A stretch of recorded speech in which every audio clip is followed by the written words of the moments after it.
ఇళ్ల పట్టాల పంపిణీ మంత్రి పొంగులేటి పాడి కౌశిక్ రెడ్డి మధ్య వాగ్వాదం. హన్మకొండ జిల్లా కమలాపూర్ మండలం గూడూరులో మంత్రి పొంగులేటి శ్రీనివాసరెడ్డి ఎమ్మెల్యే పాడి కౌశిక్ రెడ్డి మధ్య వాగ్వాదం జరిగింది. లబ్ధిదారులకు డబుల్ బెడ్రూమ్ ఇళ్ల పట్టాల పంపిణీ సందర్భంగా ఈ ఘటన చోటు చేసుకుంది. గత ప్రభుత్వం చేసిన అప్పుల వల్లే పథకాలు ఆలస్యం అవుతున్నాయని పొంగులేటి వ్యాఖ్యానించగా కౌశిక్ రెడ్డి అభ్యంతరం తెలిపారు. కేసీఆర్ హయాంలోనే అభివృద్ధి జరిగిందని ఆయన చెప్పారు. గత ప్రభుత్వ హయాంలో ఆర్థిక వ్యవస్థ దిగదారిందని పొంగులేటి అనడంతో కౌశిక్ రెడ్డి మరోసారి అభ్యంతరం వ్యక్తం చేశారు. ఈ క్రమంలో ఇద్దరి మధ్య వాగ్వాదం జరగడంతో ఇరు పార్టీల కార్యకర్తలు నినాదాలతో హోరెత్తించారు. దీంతో కాసేపు సభా ప్రాంగణం అసాపాసగా మారింది. పోలీసులు అక్కడికి చేరుకొని పరిస్థితిని అదుపు చేశారు. సో కౌశిక్ రెడ్డి మామూలుగా ఆయన లేని ప్లేస్లో కూడా బీఆర్ఎస్ పార్టీ గురించి కేసీఆర్ గురించి మాట్లాడితే ఆయన ప్రెస్ మీట్ పెట్టి మాట్లాడతాడు.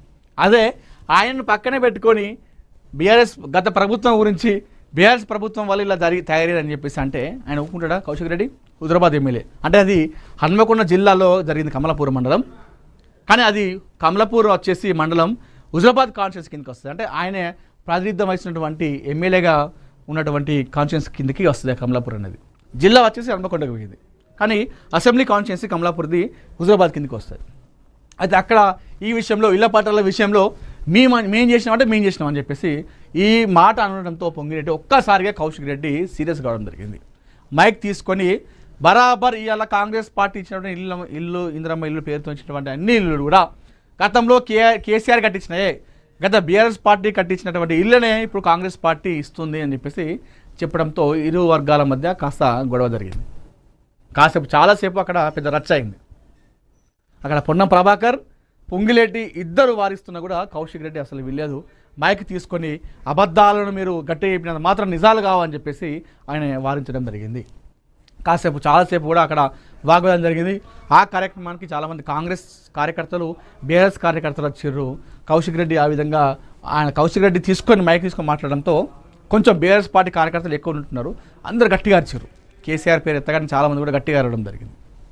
నేను చెప్తున్నా కదా, రేపటి రోజున ఒకవేళ బీఆర్ఎస్ పార్టీ అధికారంలోకి వస్తే నెక్స్ట్ ఎలక్షన్లో 2029లో బీఆర్ఎస్ పార్టీ అధికారంలోకి వస్తే కౌశిక్ రెడ్డి ఖచ్చితంగా మంత్రి అవుతాడు. ఇది మీరు రాసి పెట్టుకోండి. ఇది జరుగుతుంది, ఖచ్చితంగా జరుగుతుంది. బీఆర్ఎస్ పార్టీ రేపటి రోజున ఒకవేళ ఇఫ్ ఎనీ ఛాన్సెస్ ఒకవేళ బీఆర్ఎస్ పార్టీ తెలంగాణలో మరొకసారి అధికారంలోకి వస్తే కేసీఆర్ క్యాబినెట్లో పాడి కౌశిక్ రెడ్డి ఖచ్చితంగా ఉంటాడు. ఆయన ఖచ్చితంగా మంత్రి అవుతాడు. ఒకవేళ ఎమ్మెల్యేగా ఆయన ఓడిపోయినా కూడా ఎమ్మెల్సీ కోట కింద ఏదో ఒక కోట కింద ఆయనకు మంత్రి పదవి ఇస్తారు. మీరు రాసి పెట్టుకోండి, ఇది జరుగుతుంది. అంటే బీఆర్ఎస్ పార్టీ అధికారంలోకి వస్తే ఇది తథ్యం, ఖచ్చితంగా జరుగుతుంది. ఎందుకంటే ప్రస్తుతం బీఆర్ఎస్ పార్టీ నుండి గట్టిగా ఫైట్ చేసేది, గట్టిగా మాట్లాడేది శత్రువులు పెంచుకుంటా ఉన్నాడు కౌశిక్ రెడ్డి. కేటీఆర్ హరీష్ రావు కంటే ఎక్కువ ఆయన భుజం మీద వేసుకొని పార్టీని ఎవరైనా ప్రతిపక్షాల మీద దూకుడుగా వివరిస్తూ ఉన్నారంటే అది కౌశిక్ రెడ్డి. కేటీఆర్ హరీష్ రావు కూడా అంతగా వినట్లేదు. కౌశిక్ రెడ్డి మాత్రమే బీఆర్ఎస్ పార్టీ గురించి ఏ ఉద్యమం చేసినా పోరాటం చేసినా ముందుంటున్నాడు. చెలో అంటున్నాడు, అసలు తగ్గట్లేదు. ఖచ్చితంగా రేపటి రోజున మంత్రి అవుతాడు. బీఆర్ఎస్ పార్టీ అధికారానికి వస్తే మాత్రం కౌశిక్ రెడ్డి మంత్రిగా ఉంటాడు. ఇది తథ్యం. దేశమంతా వనలే. దక్షిణాది సహా పలు రాష్ట్రాలకు ఐఎండీ హెచ్చరిక. కేరళ కర్ణాటకలో తీవ్ర వర్షాలు కురిసే ఛాన్స్ అని చెప్పేసి మనం ఇక్కడ వార్త చూస్తూ ఉన్నాము. తెలంగాణలో ముగిసిన ఎస్ఐఆర్ ప్రక్రియ 3.38 కోట్లకు తేలిన ఓటర్లు 73.95 లక్షల ఓట్లు తొలగింపు. అంటే దగ్గర 74 లక్షల ఓట్లు తొలగించారు తెలంగాణలో. మరి ఇవన్నీ ఏం నిఖార్సైన ఓట్లేనా, లేదంటే అర్హత లేని వాళ్ళు కూడా గతంలో ఇన్ని ఓట్లు ఉన్నాయా? మరి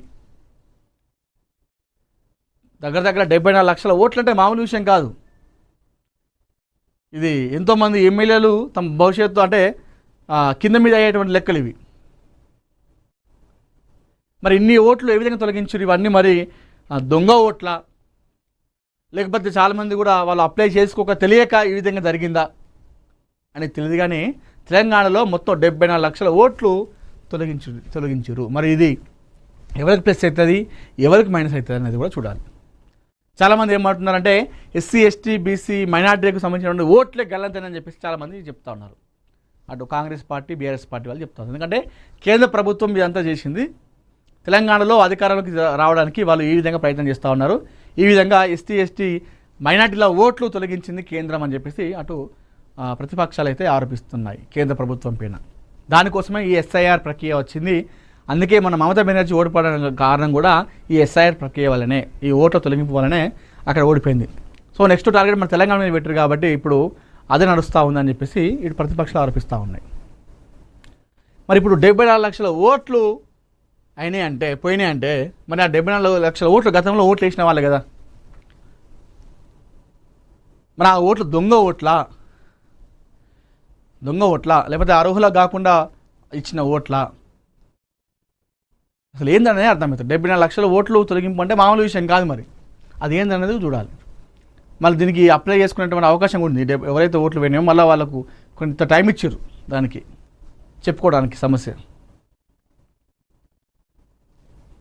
సో ఇది ఒక్కసారిగా 74 లక్షలు చెప్పగానే చాలామంది కూడా ఇది ఎవరికి మైనస్ అవుతుంది, ఏ పార్టీకి ప్లస్ అవుతుంది, ఏ పార్టీకి మైనస్ అవుతుంది అనేటువంటి ఒక భయం అయితే పుచ్చుకుంది. తెలంగాణలో ఎస్ఐఆర్ ప్రక్రియ పూర్తయి లెక్క 74 లక్షల ఓట్లు తొలగింపు అనగానే చాలామందికి భయం పుట్టుకుంది.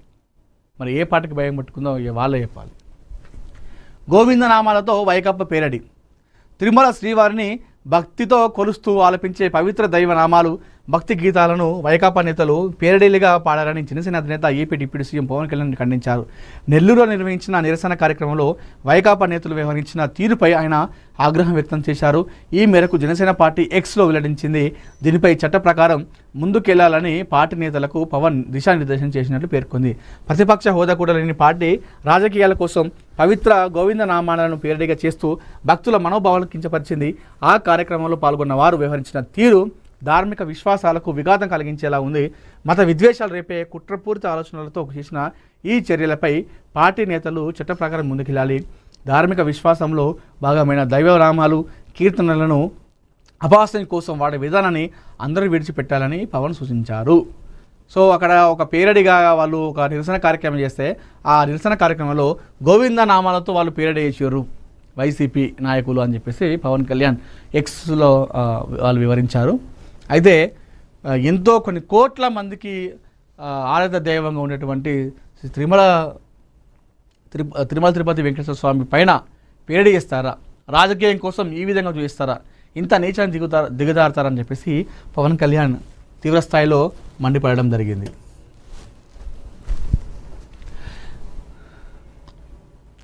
బరి తెగించిన అక్రమం. జోడిమెట్లలో నాలను ఆక్రమించి అక్రమ నిర్మాణాలు.